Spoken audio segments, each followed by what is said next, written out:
8.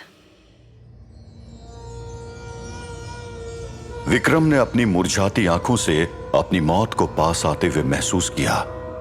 शकुनी के कदमों के नीचे से धरती हिल रही थी, जैसे वो पुराने जमाने का कोई राक्षस हो जो अपनी शक्तियों को दिखाने के लिए उतावला हो रहा हो।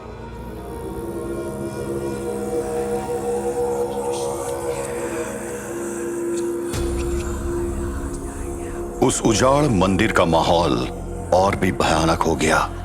दीवारों पर लटकी बेलों से जैसे काली छाया निकलकर विक्रम की तरफ बढ़ रही थी। हवन कुंड से निकलता धुआं विक्रम के आसपास घूमने लगा, जैसे कोई बुरी शक्ति उसे अपने जंजीरों में जकड़ने को तैयार थी। शकुनी, ये क्या कर रहे हो तुम? मुझे छोड़ दो। तुम तो मुझे बचा कर लाए थे, फिर ये कैसा धोखा? विक्रम, तू अब इंसान नहीं रहेगा। तू अब एक ऐसे शैतान में बदलने वाला है जो तेरी सोच के दायरे से परे है। ये शक्ति तुझे बस एक रात के लिए मिलेगी, मगर ये रात तेरी आखिरी रात हो सकती है।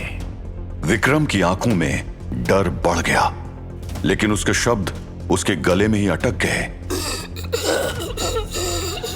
शकुनी ने उसके मुंह पर अपनी काली उंगली रखी और कुछ मंत्र बोलने लगा।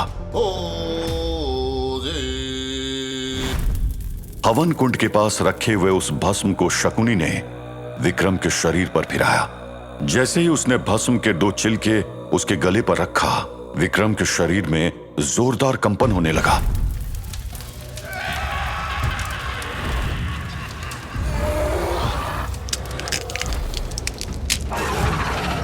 विक्रम के अंदर कुछ अजीब बदलाव होने लगा। उसकी आंखों में खून उतर आया, उसके दांत लंबे और नुकीले बन गए, उसके हाथ और पैर घने बालों से ढक गए और उसकी हड्डी टूटती हुई फिर से जुड़ने लगी, जैसे किसी ने उसे विशालकाय भेड़िए और इंसान के बीच का एक नया रूप दे दिया हो। बहुत अच्छे। जंगल में बहुत से शिकार हैं, लेकिन तेरी आंखों में पड़ी मेरी भस्म तुझे खास शिकारों को पहचानने में मदद करेगी। विक्रम के मन में छुपी भूख जाग उठी और उसने अपने आसपास के भेड़ियों की तरफ देखा, जो अब उसके सामने सिर्फ एक शिकार की तरह लगने लगे। मुझे भूख लग गई है। जा विक्रम, आज रात तू इस जंगल का आखिरी शिकारी बनेगा। विक्रम ने अपने नए रूप का एहसास किया। उसकी आंखों में खून से भरी भयानक लालिमा थी और उसका दिल अब सिर्फ एक ही चीज के लिए धड़क रहा था, शिकार। विक्रम अपनी नई शक्तियों को महसूस करता हुआ जंगल के अंधेरों में घुल गया, जैसे वो खुद अंधेरा बन गया हो।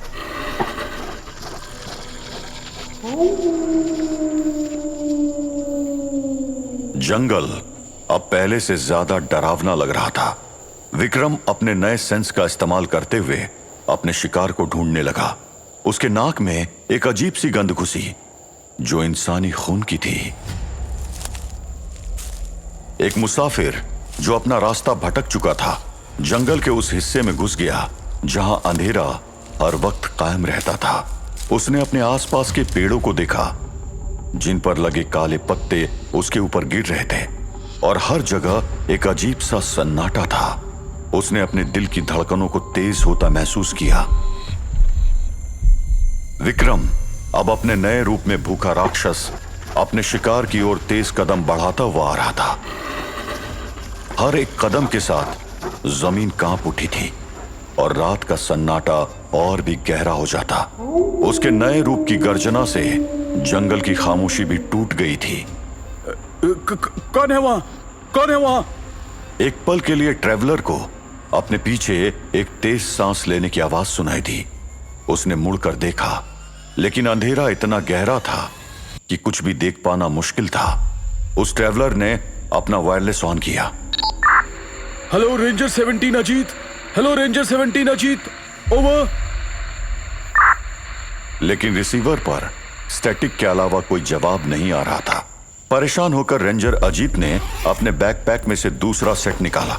इससे पहले वो कुछ कर पाता, किसी ने उसे उठाकर दूर उछाल दिया। विक्रम ने रेंजर पर हमला करने के बाद उसका वायरलेस सेट तोड़ दिया। अब अजीत की बाहरी दुनिया से संपर्क करने की आखिरी उम्मीद भी टूट गई थी। हे भगवान, ये हाइब्रिड एनिमल है क्या? इंसानी भेड़िया? लेकिन ये तो मेरा शिकार करना चाहता है। अगर इसमें इंसानी अंश है तो शायद ये मेरी बात समझ सकता है। बचने के लिए डेस्परेट अजीत फुर्ती दिखाते हुए विक्रम के वार से बचा और चिल्लाया, तुम्हें क्या चाहिए? मुझे बताओ, मैं तुम्हारी मदद करूंगा। तू मुझे तेरा खून पीकर अपनी भूख मिटानी है। अजीत को समझ आ गया कि ये दानव बात तो समझता है मगर भूख ने इसकी सोचने समझने की शक्ति छीन ली है।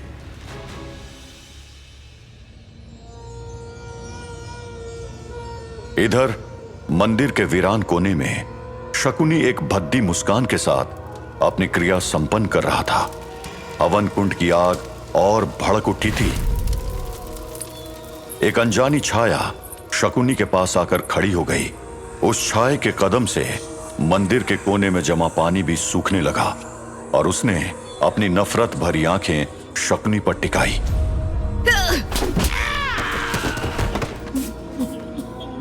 ये गुस्से में पागल हो चुकी चीनी थी जिसका पहला सवाल था, कौन है तू?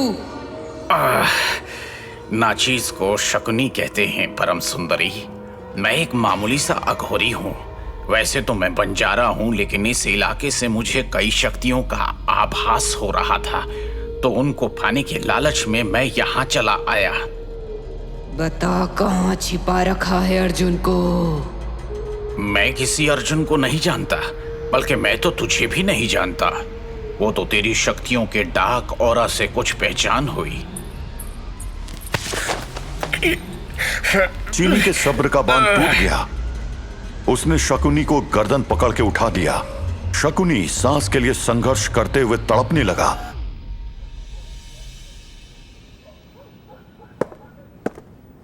डॉक्टर अपने रिसर्च रूम में इधर उधर टहल रहा था।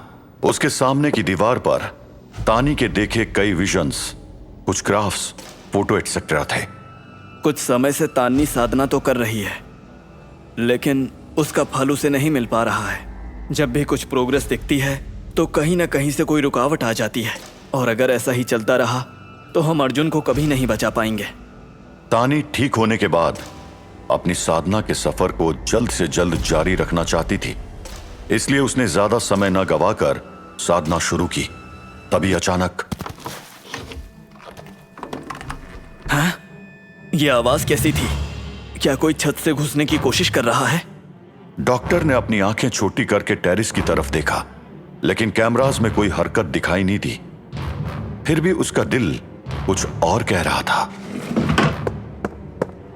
डॉक्टर ने अपनी कुर्सी छोड़ी और तेजी से छत पर जाने वाले रास्ते की तरफ बढ़ने लगा। लेकिन ये कैसे हो सकता है? सिक्योरिटी कैमरास तो बिल्कुल सही चल रहे हैं। कहीं ऐसा तो नहीं कि कोई शख्स इन सबको चकमा देकर आया है? डॉक्टर ध्यान से एक एक कदम रखता हुआ ऊपर चढ़ रहा था, लेकिन तभी टेरिस के कोने में एक हरकत पर उसका ध्यान गया। वहां उसे एक साया महसूस हुआ। कौन है वहां? मैं तुम्हें देख चुका हूं, बाहर आओ। वो अजनबी आदमी चुप था। उसके चेहरे पर एक काला मास्क था। जैसे ही डॉक्टर उसके पास आया, वो एकदम से बाहर आया और डॉक्टर के सामने जाकर रुका। तुम यहाँ क्या करने आए हो? अपनी पहचान और मकसद बता दो तो मैं तुम्हें यहाँ से जाने दे सकता हूँ। उस अनजान शख्स से कोई जवाब न पाकर डॉक्टर उसका सामना करने के लिए बढ़ने लगा। तभी वो अपने जेब से कुछ निकालता है। ये सब इतनी जल्दी हो रहा था कि डॉक्टर को समझ नहीं आया कि हो क्या रहा था, लेकिन अगले ही पल एक गंदे लाल रंग के स्प्रे की धार उसकी आंखों में चली गई। मेरे आंखों में जलन हो रही है। क्या तुम? उस अजनबी ने कोई जवाब नहीं दिया, लेकिन एक ही पल में वो डॉक्टर के हाथों से निकलकर छत से नीचे छलांग लगाता हुआ गायब हो गया। डॉक्टर, आप ठीक हैं? इस शोरगुल के बीच ही तानी का अपनी साधना के बीच में ही ध्यान टूट गया। उसने डॉक्टर को दर्द से तड़पता देखा। तानी को समझ नहीं आया कि अचानक क्या हो गया था। डॉक्टर, आपको क्या हुआ? आपकी आंखों को हुआ क्या है? कोई अजनबी था। शायद उसने पेपर स्प्रे किया है। उसका पीछा करो, वो ज्यादा दूर नहीं गया होगा। जाओ। तानी ने जल्दी से पानी की बोतल से उसकी आंखों को धो डाला। उसने डॉक्टर को सहारा दिया और दोनों ने टेरेस से नीचे भागकर अजनबी आदमी के पीछे दौड़ लगाई। लेकिन जब तक वो वहां पहुंचते, वो अजनबी गायब हो चुका था। डॉक्टर, वो कहाँ गया? क्या आप उसे पहचान गए? नहीं, वो बहुत शातिर था। सिक्योरिटी कैमरास भी उसे नहीं पकड़ पाए।